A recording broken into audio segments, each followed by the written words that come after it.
Hi guys, welcome to fintech trading. आज हम आपके लिए शेयर लेके आए हैं जियो फाइनेंस, जो कि बहुत ही धमाकेदार एंट्री बना चुका है और बहुत ही धमाकेदार तरीके से ये शेयर चल रहा है। आपको इस शेयर पे नज़र बना के रखनी चाहिए। जियो फाइनेंस को हम वन डे कैंडल चार्ट पे डिस्कस करने वाले हैं। जियो फाइनेंस आप देख सकते हो कि 2024 के स्टार्टिंग में शेयर कहाँ पे था। 2024 के स्टार्टिंग में ये शेयर था यहाँ पे 230 पे। 230 से इस शेयर ने लगातार अपनी जर्नी को बढ़ाया है और किस प्रकार से बढ़ाया है उसको आप देख सकते हो। ये शेयर सीधा एकदम पहुंच गया। यहाँ से जब रैली स्टार्ट किया तो ये एक टॉप लेवल लेता है, जो कि 390 के आसपास का होता है। टॉप लेवल 390 का एक टॉप लेवल ले लेता है ये शेयर यहाँ पे। अब यहाँ से किस प्रकार से करेक्ट होता है सारी चीज़ें आप देखिए।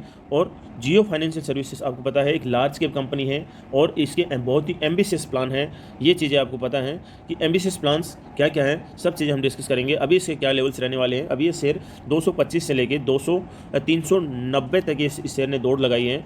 उसके पीछे के सारे रीजन्स देखेंगे।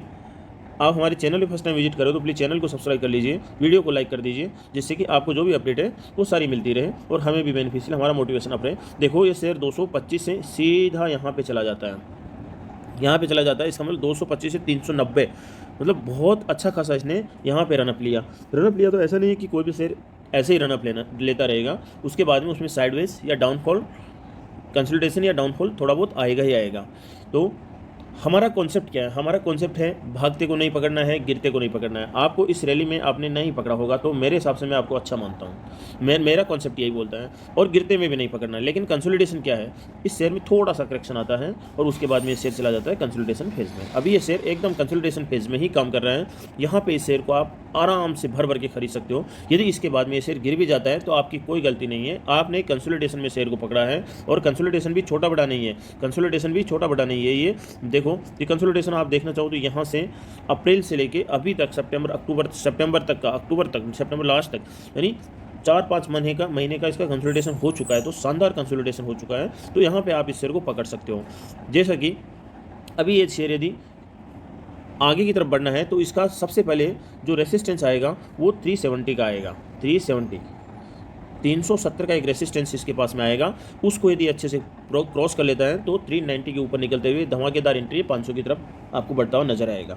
दूसरी बात, यदि ये शेयर नीचे की तरफ गिरना है तो आपको इसमें एक तो ये ध्यान रखिए, आप इसमें एक लॉन्ग टर्म पर्सपेक्टिव के हिसाब से ही सोचिए। शॉर्ट टर्म के हिसाब से यदि आप इंट्राडे में इंटरेस्टेड हो तो आप इंट्राडे में इंटरेस्टेड हो तो वन डे कैंडल चार्ट की जगह आप 10 मिनट का कैंडल चार्ट लगा के आप देख लीजिए इस शेयर को। इसके लेवल्स आप आराम से चेक कर सकते हो वन डे कैंडल चार्ट के हिसाब से। हम इसको लॉन्ग टर्म के हिसाब से डिस्कस करते हैं। यदि ये 320 यहाँ पे इसका ये लेवल आता है 320 से यदि ये शेयर डाउन आता है और इस बॉक्स पैटर्न को तोड़ के नीचे की तरफ आता है तो इस शेयर के नीचे के लेवल आपको देखने को मिल सकते हैं। नीचे के लेवल क्या हो सकते हैं? नीचे के लेवल ये हो सकते हैं, एक 300 का लेवल आपको एक बहुत ही क्रूशियल लेवल यहाँ पे मिल सकता है। यदि उसको तोड़ देता है तो ये 275 का लेवल, बहुत ही शानदार लेवल आपको देखने को मिलेगा।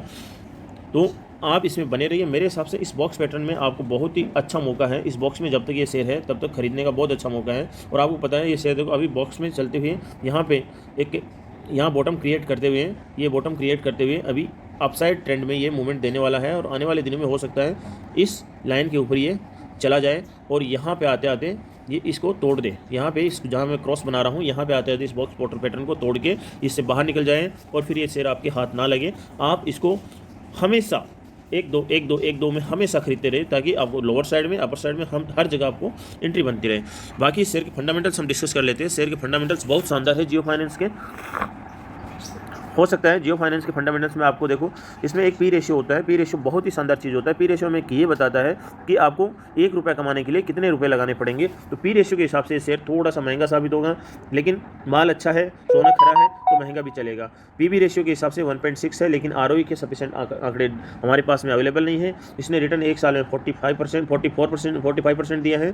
351 पे ये अभी ट्रेड कर रहा है और 2.25 लाख करोड़ का इसका कैपेक्स है। शानदार तरीके से ग्रो कर रहा है। कंपनी किस सेक्टर में काम कर रही है? आपको जियो फाइनेंशियल सर्विसेज जो है आपको पता है एनबीएफसी सेक्टर की कंपनी है। ये लोन्स वगैरह प्रोवाइड करने का काम कर रही है। और अभी रिसेंटली देखो इसका हम देखें तो ये किस में डिजिटल फाइनेंसिंग जो आप हमारे इंडिया जो है डिजिटल फाइनेंस को क्या कर रहा है, लीड भी कर रहा है। डिजिटल फाइनेंस, यहाँ देखो digital finance products and well being of the peoples इस सेक्टर में काम कर रही हैं। और इसके साथ में बहुत सी कंपनियां और भी इसकी सब्सिडरी कंपनियां हैं वो जुड़ के इस सेक्टर में काम कर रही है, जैसे जियो पेमेंट बैंक है, ये सब चीज़ें हैं। ये सारी चीज़ें इसके साथ में जॉइंट वेंचर में आके काम करने इसका अभी एनुअल मीटिंग में वो जो सब कुछ चीज़ें डिस्कस हुई थी उसमें सब चीज़ें बताई गई थी कि जियो क्लाउड एक बनाने के ऊपर बात चल रही है, जिसके जियो ये अपने जो इसमें एआई सेक्टर जो है आर्टिफिशियल इंटेलिजेंस सेक्टर में काम करना चाहते हैं। ये ब्लैक रॉक के साथ में मिलके उसमें जो ब्रोकरेज हाउसेस है उसमें काम करना चाह रहे हैं। तो इनका एम्बिशियस बहुत बड़ा है और ये बहुत बड़े एम्बिशियस के हिसाब से अपना प्लान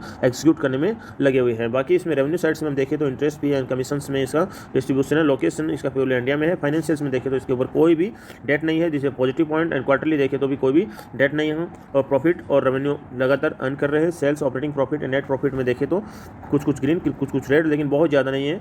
आपको ये नेक्स्ट क्वार्टर्स में मुझे लग रहा है कि ठीक होते हुए नजर आएंगे। शेयर होल्डिंग पैटर्न में देखें तो 47% शेयर प्रमोटर्स के पास में, प्लेज कुछ भी नहीं है, शानदार है। FIDs के पास में सफिशिएंट है, रिटेल के पास भी अच्छा खासा शेयर है।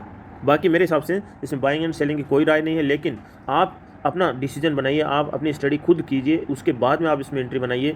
यदि आपको शेयर का बिजनेस पता है, बिजनेस के मॉडल के हिसाब से आप एंट्री बनाते हो, बिजनेस आपको समझ में आता है, तो ही आप उसमें रुक पाओगे, लॉन्ग टर्म होल्ड कर पाओगे। शेयर में उतार चढ़ाव आते रहते हैं, हो सकता है अभी आपने ये शेयर लिया है और 270 पे चला जाए, लेकिन आपको इसके बिजनेस पे भरोसा है, शेयर कंपनी के ऊपर भरोसा है, तो आप इसमें बिल्कुल टिके रहोगे। और बाई ऑन डिप स्ट्रेटेजी में भी जा सकते हो, लेकिन उसमें भरोसा नहीं है तो आप इस शेयर में नहीं रुक पाओगे। तो बिजनेस का मॉडल पता होना चाहिए, किसी को देख के काम नहीं करना है, अपना डिसीजन खुद को लेना है।